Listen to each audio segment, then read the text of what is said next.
This is Dr. David Emanuel in his teaching on the Exodus Psalms. This is session number 2, Psalm 78. God chose David.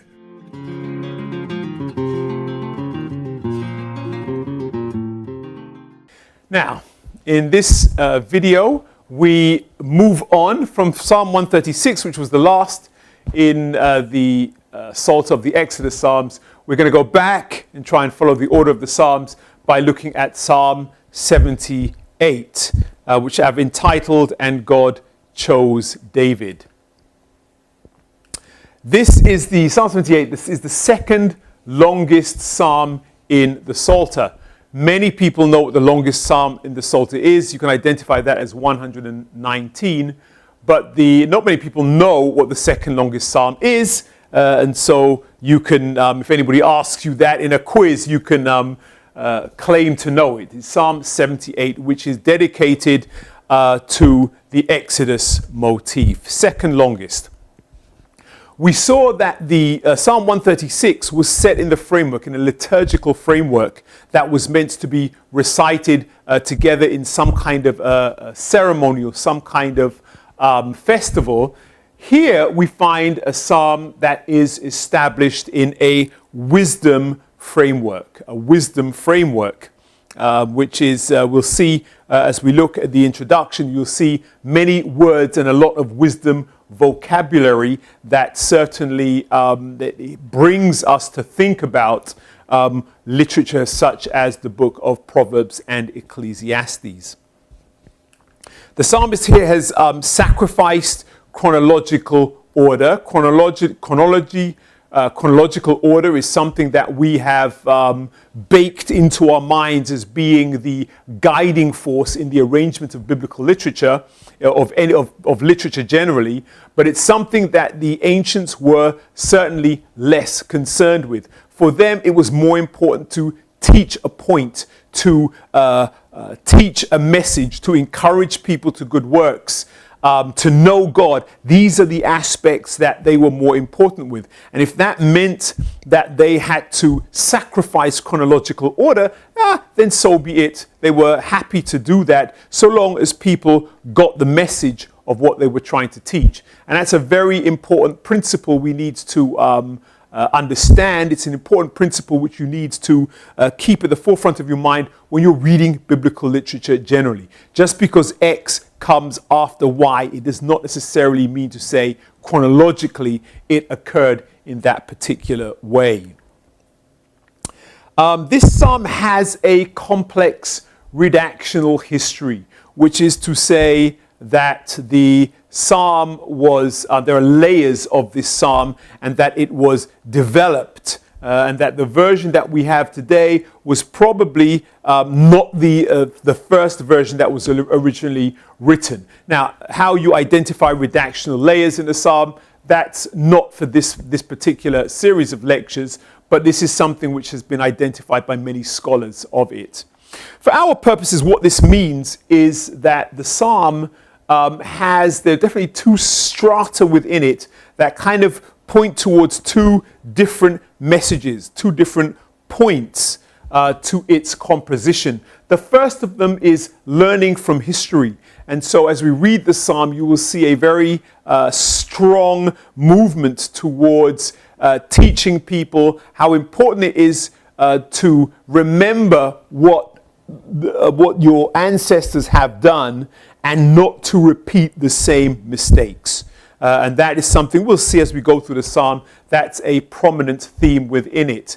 The second one is the selection of David and Judah. And we find that at the end of the psalm. Now, as we will look at the structure of the psalm in just a moment, and you'll see how these two points are emphasized within the psalm itself. But the selection of David and Judah, basically the selection of the southern kingdom of Israel for the establishment of the temple and Jerusalem, the holy city, that is something as well which is taught, and the rejection of Ephraim, which is symbolic of the northern kingdom of Israel. So we see these two aspects within the psalm, and it kind of like obfuscates a lot of the narrative flow within it. But if you keep these two things in mind, you should be able to make some sense of it.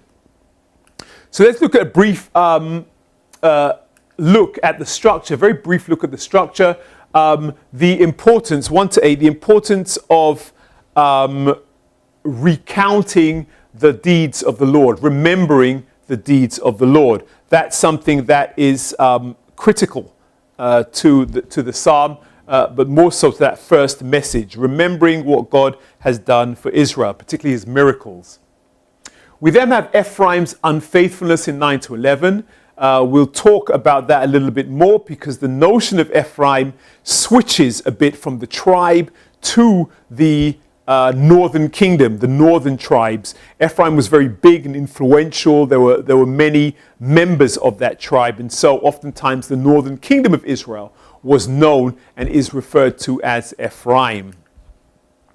Then we have a series of recitals about the faithlessness of Israel against the kindness of God. And that's a series of different incidents from history and from the Exodus in which this is drilled through. God is kind by doing things. Israel responds by rebelling. God is kind in not punishing them to the extent, but he does punish them, but then he's merciful to them. He's kind to them and they rebel against him. And that that's a recital, and that idea or that pattern goes throughout that particular recital. Then we have a psalmist summary, 34 to 41, approximately, where the psalmist basically emphasizes the point. It's not enough just to mention examples. It's always important as well to specify in explicit words what your point is. And that's what's going on here. And we see this idea in parables. When Jesus tells a parable, he won't just mention the parable, but frequently he will say, so don't be like this, so don't do that. So you give the example, but then you make sure to be explicit, that you're explicit, and say exactly what your point is. We then have a second recital of faithfulness in light of God's kindness, and here we go down to the plagues. A lot of it's down to the plagues and the initial entry into Israel. And this second recital kind of parallels the first one here. And you'll notice as well that because the plagues are mentioned in this recital here, the plagues, well, that occurred before the splitting of the sea in the wilderness tradition. And so for the psalmist, this example here, even though it's chronologically before this one, he places it. He reverses the order, and it's not a problem because this is the point that he wants to emphasize. That's the direction in which he wants to go in right there. And then at the end, there's a conclusion, which is the rejection of Ephraim and Judah, and David selected Judah as God's shepherd for Israel, taking over from God's responsibilities. Now, in this psalm, in this structure, it's worth noting a couple of things. One of them is this central position here. And we'll see that it's bracketed by the two recitals. And then it's bracketed again by the mention of Ephraim. And I can draw this out, this kind of it's called chiastic, but strictly speaking, it's not exactly that. But we see, and we'll see this elsewhere as well. So we'll see in this particular case, you'll see an A, B, you'll have X, and then you'll have B, and then you'll have A here. And so you'll have these corresponding positions here, then these corresponding positions here, and this X is usually what we call an emphatic position, an emphatic location. It's a place where the heart of, or an important part of your message is saved and it's reserved for that particular part of the psalm. And for us, it's the psalmist's summary of events of rebellion and constant sin, which we find here. So that's one thing we have to remember. The second, or another very important emphatic position within a psalm, comes at the end. Frequently psalmists, and not just psalmists, we find this in biblical prose as well, when they want to make a very important point, they leave it until the end. So when you finish reading that composition, that is the flavor you're left with. And so they want to make it emphatic, they want to make it very strong, so you are leaving with the important message that they seek to portray. Good. So let's look at some individual parts. We're not going to be able to look at all of it. It's a very long psalm. Time is limited. So I want to take from certain sections. I want to look at some interesting points within the psalm itself. We begin here with this expression, listen to my instruction. And this is one of the phrases that we have, which links to the idea. Not phrases. Let's say it's one of the interpretations that we have that links with the notion of wisdom. Listen to my instruction, which occurs in the first verse. I'm sorry, I haven't actually put it up there. The word for instruction in this particular location is the Hebrew word Torah. We find this in verse 1, which I said I haven't actually mentioned there. But Torah is the word for instruction. Now this is most people, when you ask them what does the word Torah mean, the first thing they say is it means law. But that's not the way we should be translating it all the time. And oftentimes in wisdom literature, we find that the word Torah is translated as instruction. And that's probably a better meaning than what we have in Torah. It's about guiding, it's about leading, it's about instructing someone in the way in which they could go. So that's the first hint we find of wisdom literature in this particular psalm. But we find other examples as well. I'd mentioned before, how do I identify wisdom literature? By the vocabulary. We have these phrases and expressions. We have the psalm, the initial psalm that it's called, the title, it's called a maskil. A maskil is from a root, sachal, sechel, sin, kaf, lamed. That's the root, which means wisdom, understanding, intelligence. It has those types of meaning to it. Let me just change that. That's shechal, and I mean sechal. It's a sin. Sorry about that. So that's very much a word that implies wisdom. But we also have these expressions to the words of my mouth, found in Proverbs 4:5 and 5:7. That's an expression frequently used in Proverbs. We find the word proverb, mashal, in verse 2. I'm sorry I don't have that up here now, but it's another word which is frequently used in wisdom literature. Mashal, a short saying, an aphorism that teaches the reader.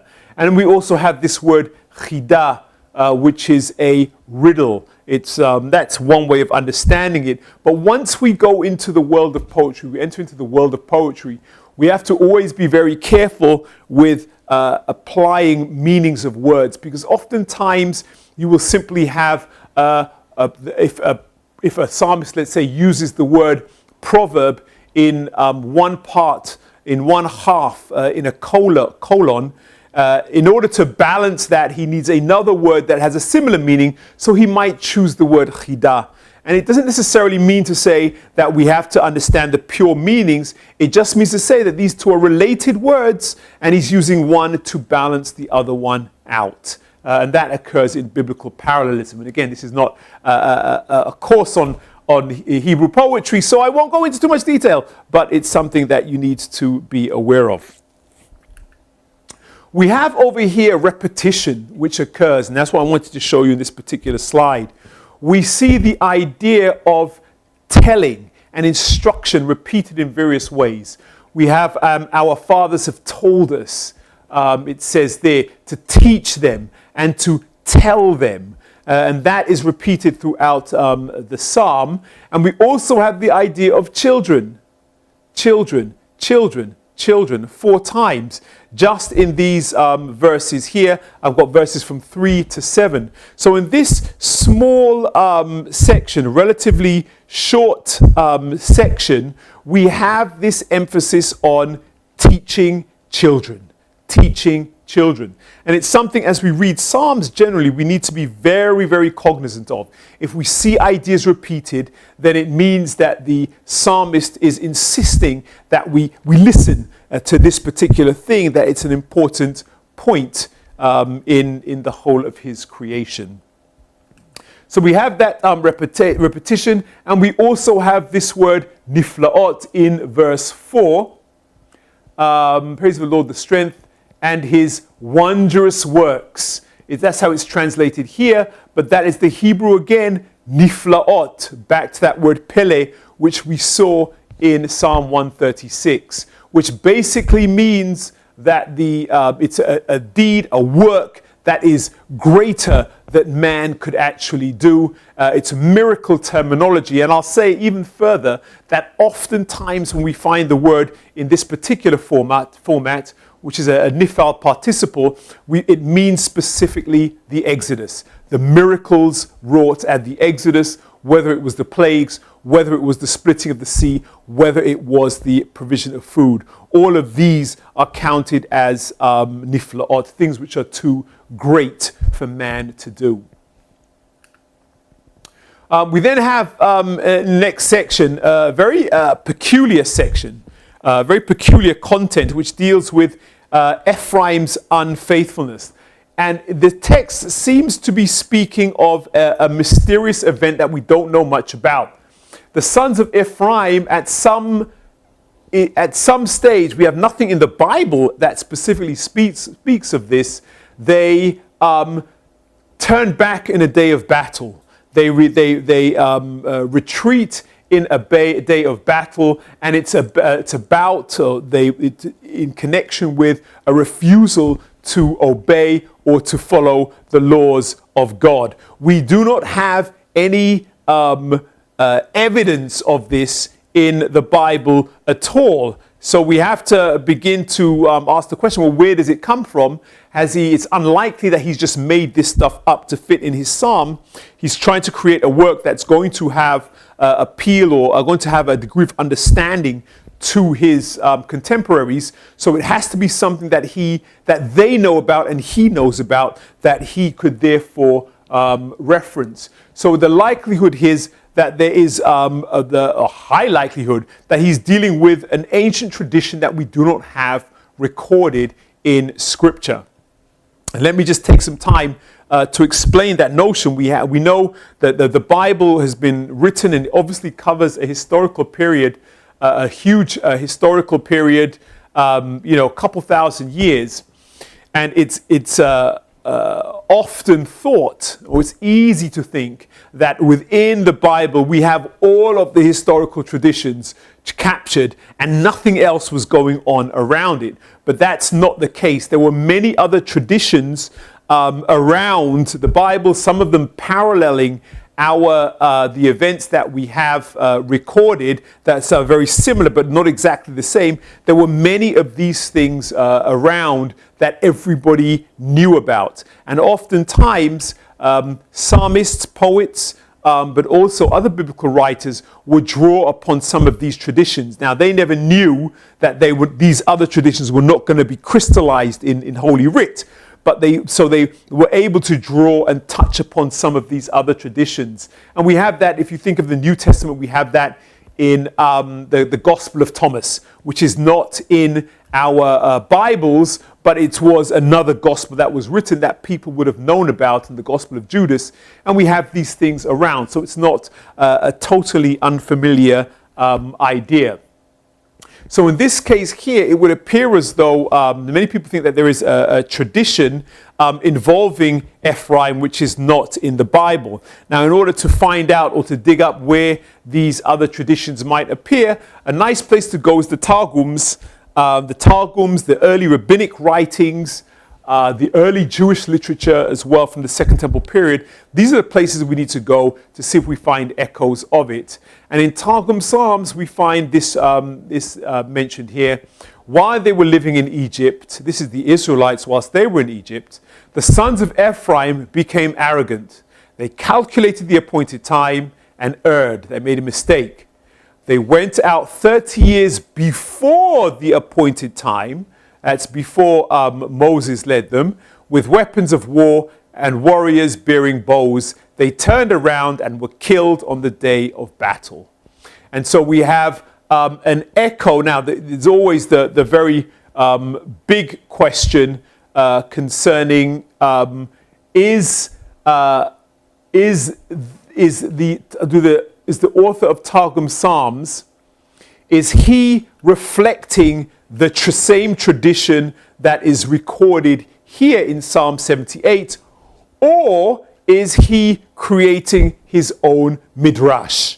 He sees that this is not in the Bible, and so he generates this story as well. Now that's a big question. We can't be 100% certain, but I do want us to be aware of the possibility of another tradition echoed in this psalm, because later on in the psalm, we may see signs of another tradition too. So we have to be aware of it. There are two possibilities that we just need to be cognizant of as we go through the psalm.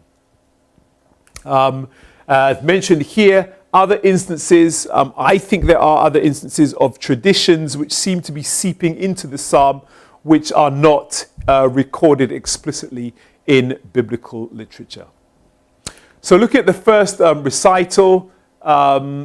Begins with the sea splitting, and it speaks of he divided the sea, he made the waters stand up like a heap, and this is simply wording that echoes Exodus 15:8.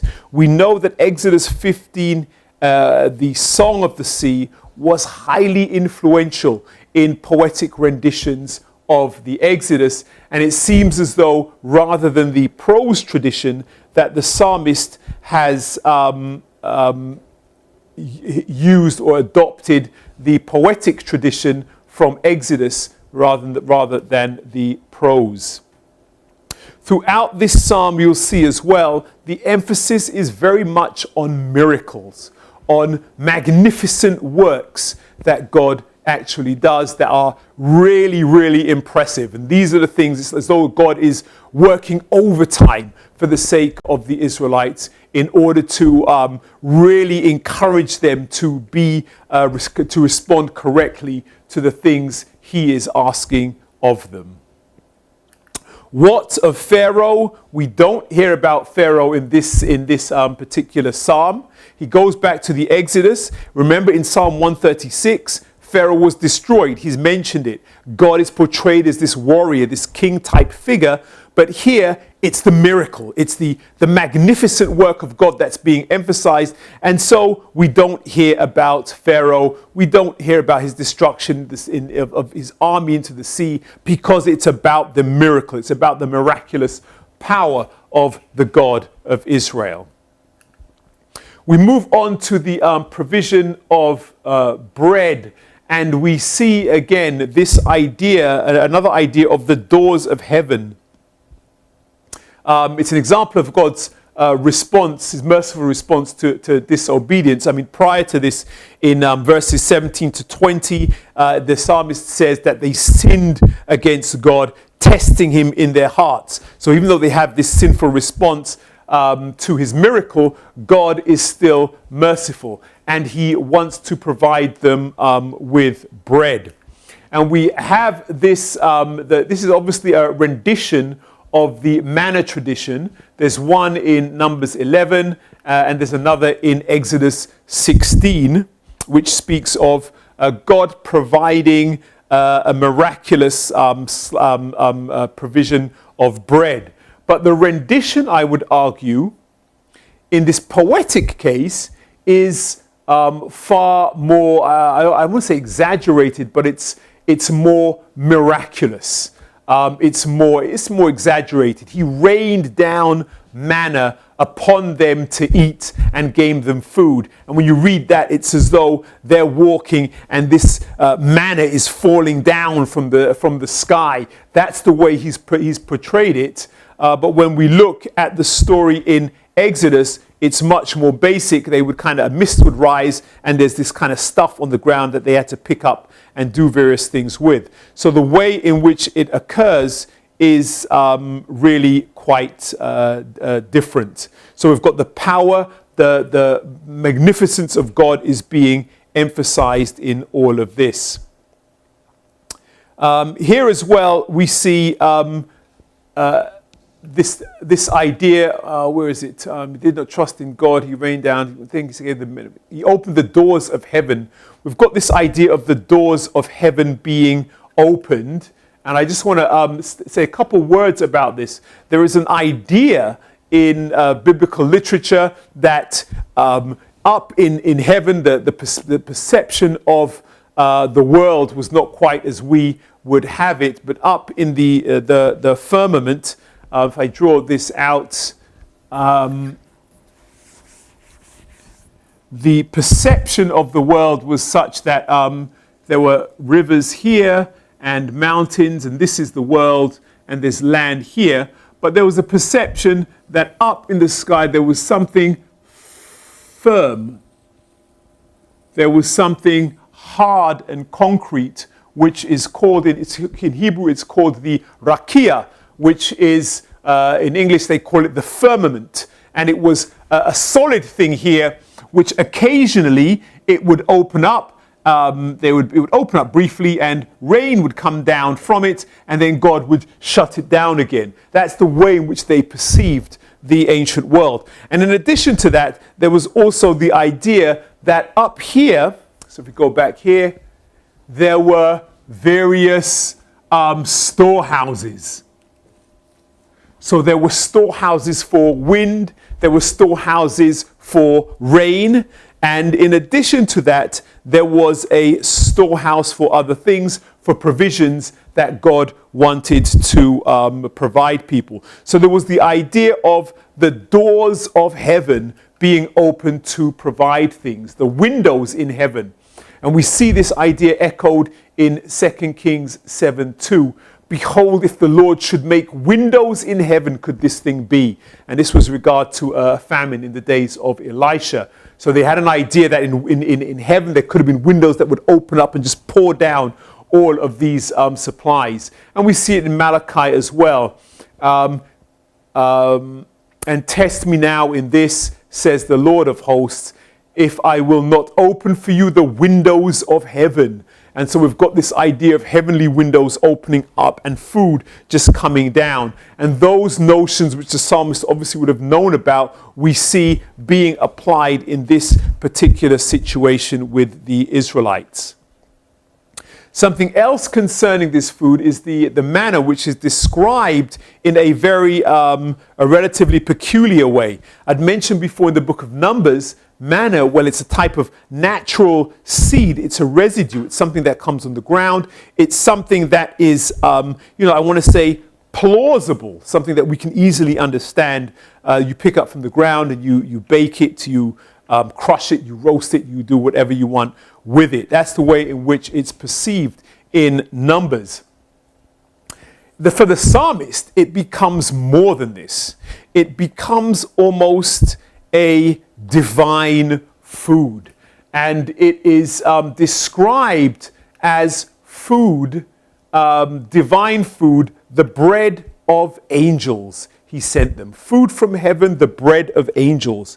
And here there's the notion, or there's at least hints of a tradition that what's being eaten is the same food that angels eat. So there's a suggestion, there is a tradition out there that in heaven they eat food, and it's from this supply, this heavenly food, that we then find God giving to man. And this idea of angels' food being given to man, it's an idea, we see it again, Targum Psalms mentions, hints at it as well. The sons of men ate food that came down from the abode of angels.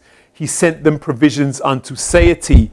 We see this idea here, but we also see this same idea with Elijah. When Elijah is fleeing from Jezebel, he runs in the desert and he throws himself under a broom tree and says, let me die, Lord, let me die. And then he is woken up and an angel comes and gives him this with bread, and he takes this bread and he eats this bread, and it sustains him all the way to Mount Sinai. So this idea of angels' food coming to men, it seems to be an idea, a notion, a tradition that was out there during the days of the psalmist, and it's being tapped into right here at this particular point. The provision of meat, which comes afterwards, it seems more in keeping with the tradition in Numbers. We have both of them mention the wind, an east wind here, which is modified with the direction from which it comes. But we have the idea of a wind bringing the quail at this particular time as well. So in this case, there isn't a whole load of similar wording between the two, but the allusion is quite clear as to where he's coming from. But we also see an omission, because we have all of these cases. We have the provision of food, but the law giving at Sinai is not mentioned. Neither is the rebellion of Miriam and Aaron against Moses. None of these find any kind of a mention. They're not part of the psalmist's plan. For the psalmist, his main enemy, or the main conflict, occurs between the nation of Israel on the whole, or even the tribe of Israel and God himself. So this is one psalm where God's enemy is more aptly described as the people, the nation of Israel, as opposed to any other people or nation. The psalmist summary, I mentioned this before, it occupies this central position, which was very important. It's an emphatic location, and so he basically speaks out or summarizes the behavior of the Israelites, making statements such as God was gracious. Israel ignored him and rebelled against him. They paid him lip service. They faked repentance towards him. And most importantly, they forgot his miracles. That's what they did. And if we go back to the beginning and that emphasis of telling and of sons, we see that forgetting his miracles is a sure way to walk into his punishment and his judgments. So all of this is done, central position again, as a warning to future generations. From there, we go back into the second recital, and here it's mainly taken up with the plagues. Now up here I've got a list of the plagues as they appear in Exodus and as they appear in the Psalm, the orders. And you will see that there is a difference. Lots of the plagues are the same, but the order is different, and the number of psalms is different as well. We'll be addressing that in just a moment, but let's take a brief look at the plagues first of all. We have blood, which is in the first place. Both plagues traditions begin with that, with God striking the water. he strikes the water and it becomes fills with blood. The water becomes undrinkable. Then we have the plague of swarms. Now I'm specifically saying swarms, which comes, you'll notice as well, before frogs. You've got blood, swarms over here, and swarms is down here. And I have to qualify that by saying swarms of what? Now, in the Hebrew Bible, as many people are familiar with, the plague being referred to here is in fact, or usually called flies. The plague of flies. The Hebrew word, though, is in fact arov,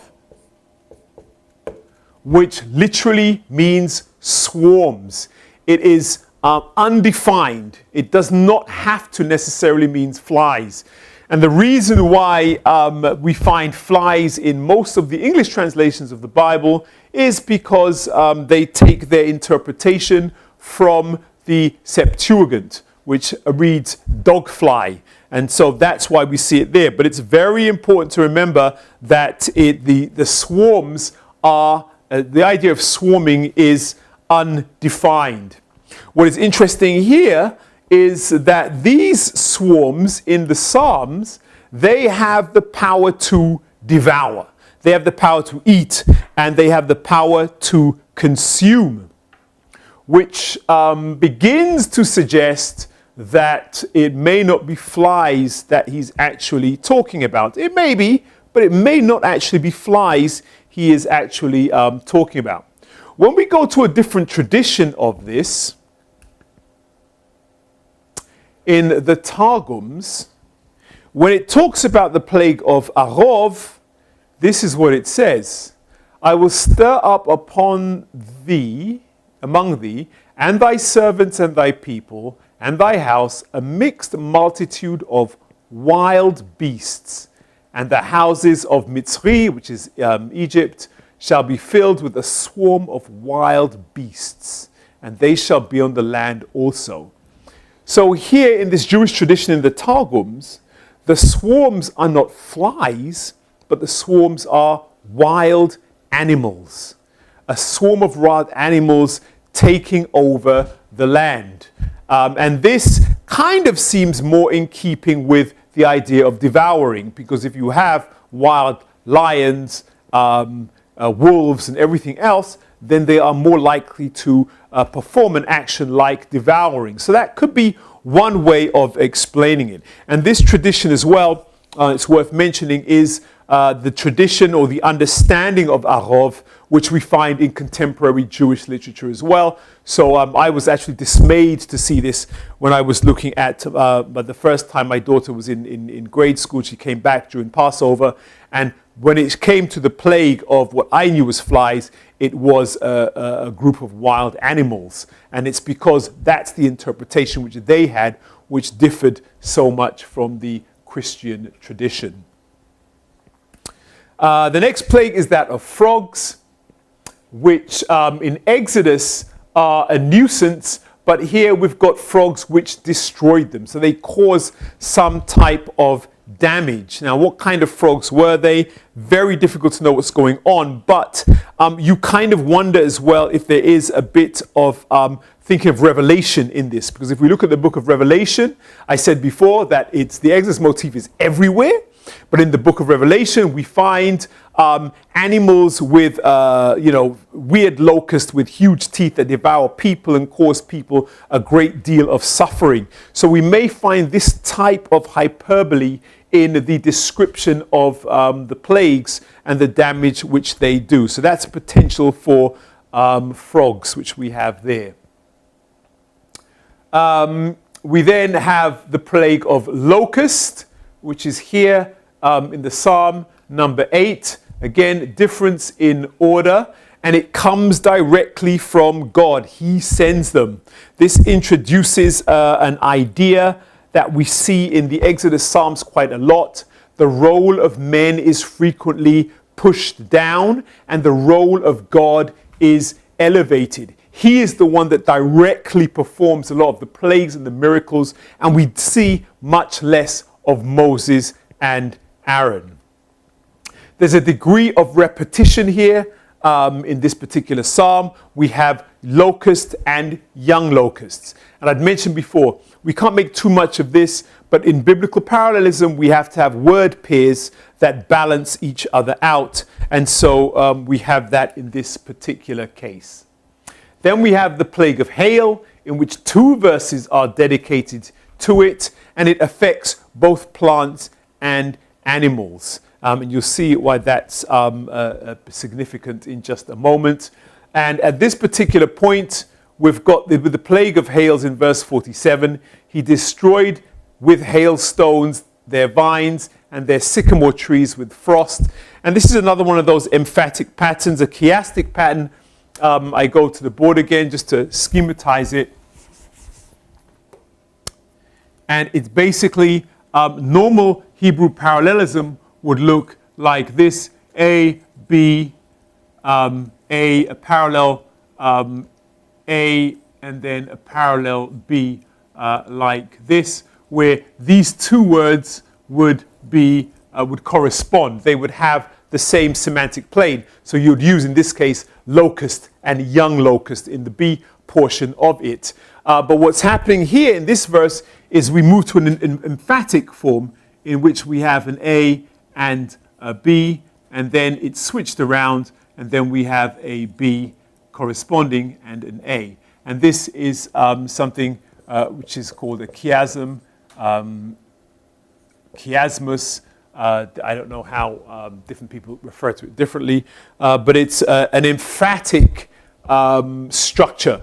And we see it not just used here, it's used in a number of other places, but I would argue, and I am arguing in another paper which I'm writing, that this is a very much an important controlling structure in the psalm, in the whole of the psalm itself. Good. Moving on, we have this phrase that comes on an insert. So he kind of devotes a verse for each plague, then he doubles it, and then he speaks about God's burning anger. He's not talking about a plague, but he's building up to the last plague. And he speaks of a band of destroying angels. He leveled the path for his anger. He didn't spare their soul from death, gave over their life to the plague. That's what he does here. And this is this is pestilence. This is the plague of pestilence right here. And so, but there's an added build up towards it, a dramatic build up for emphasis. And we have something else as well, which is another poetic form, which is called delayed identification. And what's happening is what the psalmist would describe and talk about something and not mention it specifically until the last word or at the very end of the sentence, the verse, or the actual section. So he would build up and he will talk about it, and then he will mention it finally, be explicit about it. It's called delayed identification, can create a degree of emphasis. We'll see another example of it. And in this case here, it's the whole description of him becoming angry, destroying angels. But the plague itself, he's emphasizing this doesn't come until last. It's only mentioned finally. Men seem to be affected in this plague of pestilence, although in Exodus it's more of a cattle plague and on the beasts. But this seems to be slightly different. Looking at the plagues here as well, darkness is not included, boils are not included, and neither are lice. So we've got the plague of the firstborn has the ultimate position in both of these renditions. So he has maintained something of the what we know as the original, though whether it is or not is a different story. Some general comments on the plague. One is we notice a 7-plague tradition in Exodus versus a 10-plague tradition in the book of Exodus. 7 in the Psalms, 10 in Exodus.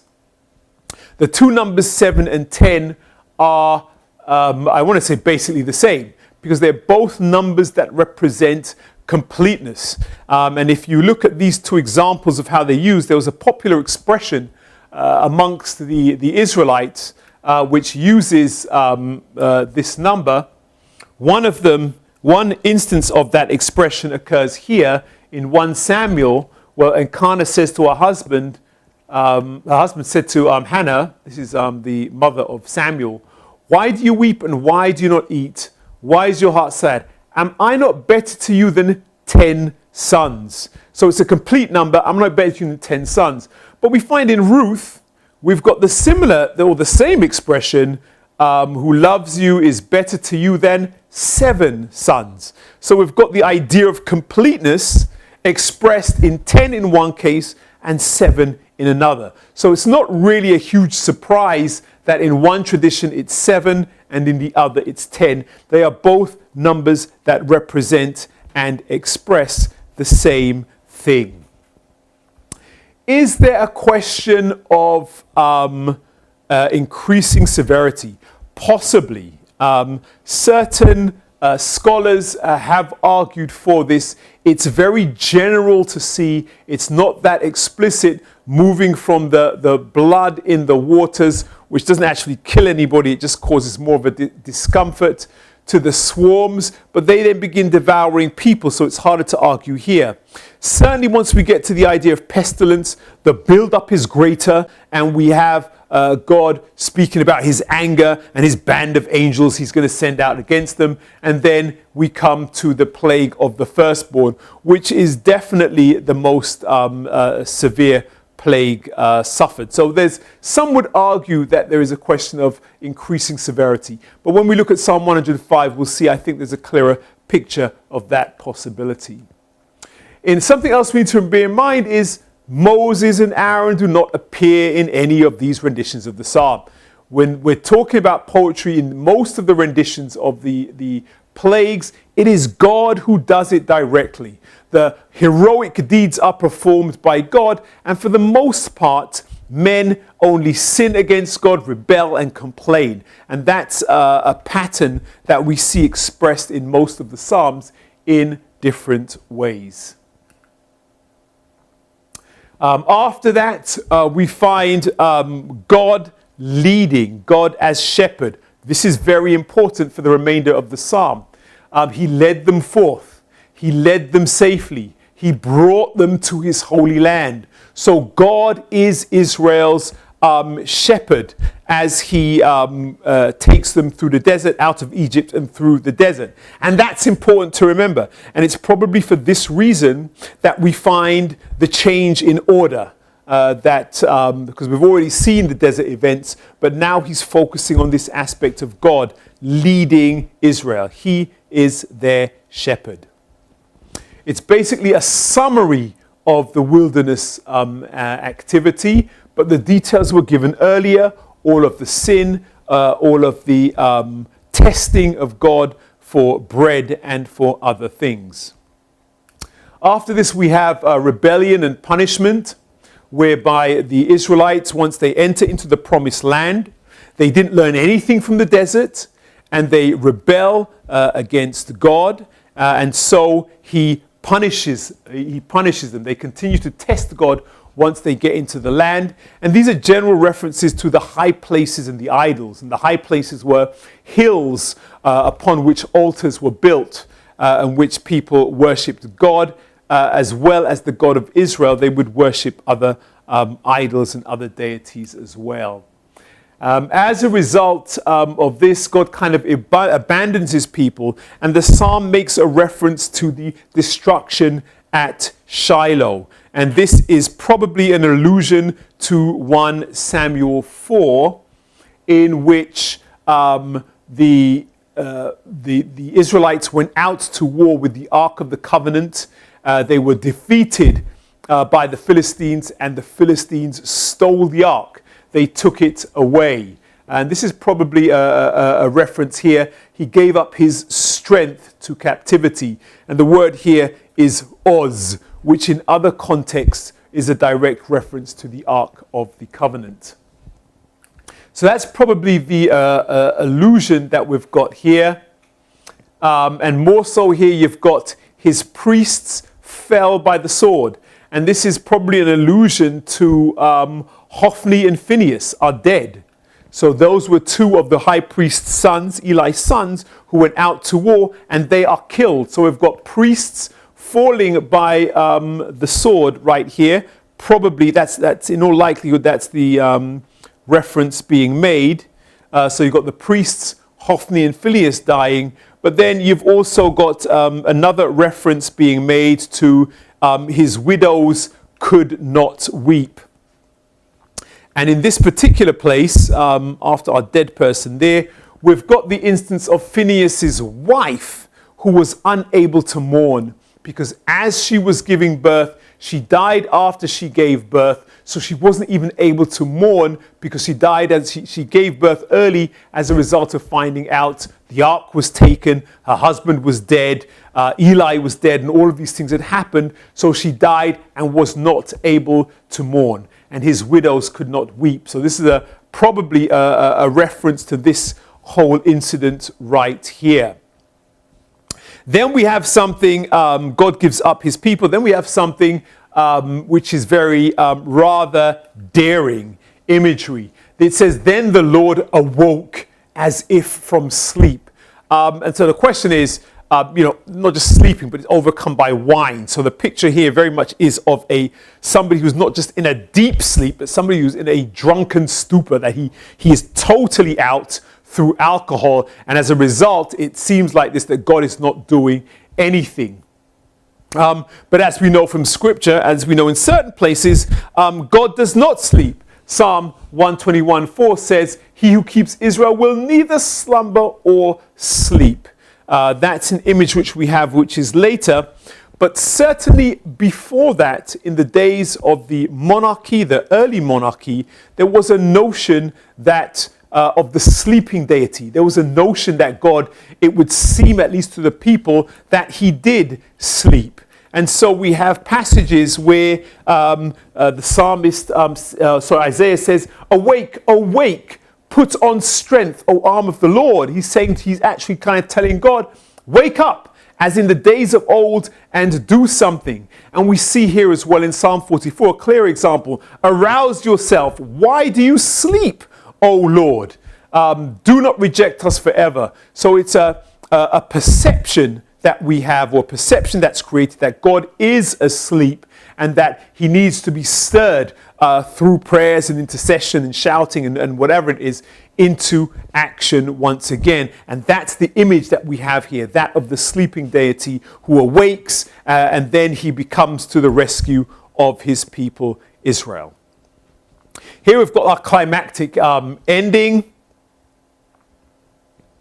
in which I'd said we'd mentioned the first important part of passing information down, and now we come to the second part, the second important part, which is the rejection of Ephraim. Ephraim's rejected. The northern kingdom and the people of the north are not selected for the housing of God's holy city and the holy tabernacle as well. So Ephraim is rejected. Instead, Judah is chosen for the temple. The tribe is the location approximately of Judah, where the temple was actually built up in Jerusalem.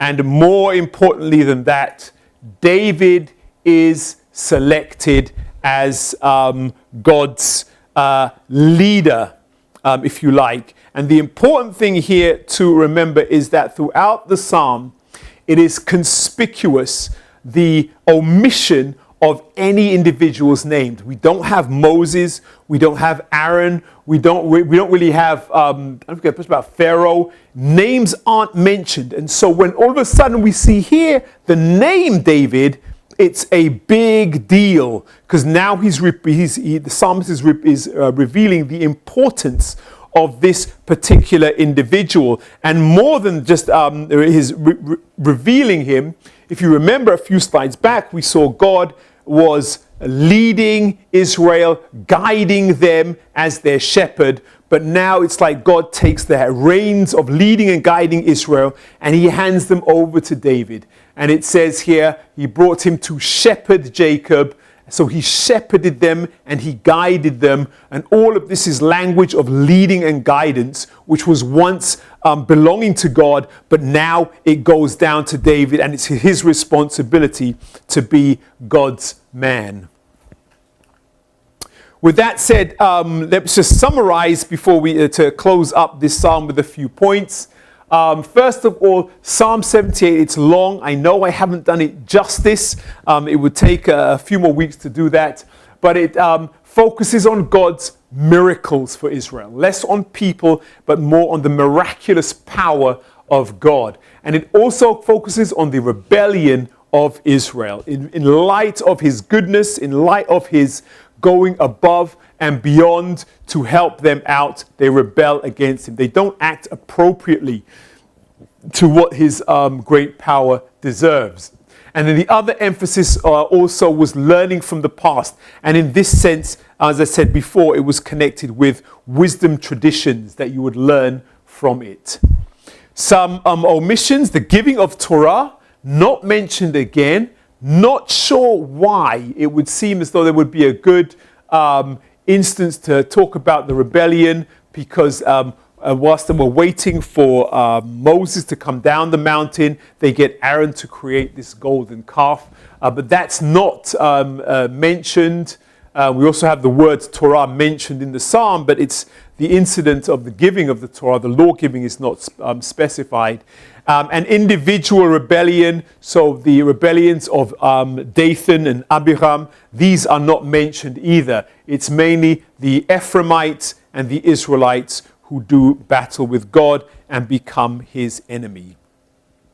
Something else I would mention too is the hints of lost traditions, the bread of angels and the Ephraimites' retreat when they pulled back in battle. We don't have clear evidence of that in biblical literature, so it seems as though, and in my view at least, the fact that we have these other traditions kind of hints towards the earliness of this particular psalm. I don't want to get into dating in this case because there's a lot of controversy about it, but I think it kind of hints to the earliness, the early nature, the early feel of this particular psalm.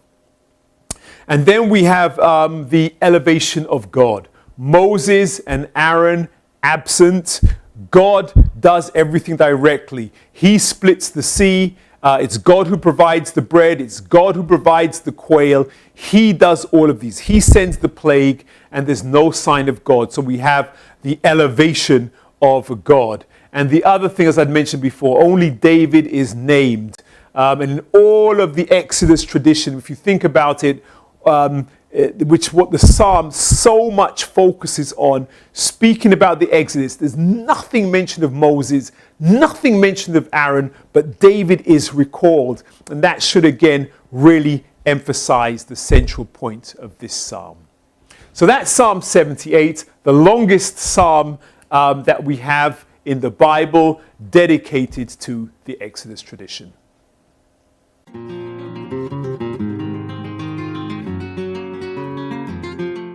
This is Dr. David Emanuel in his teaching on the Exodus Psalms.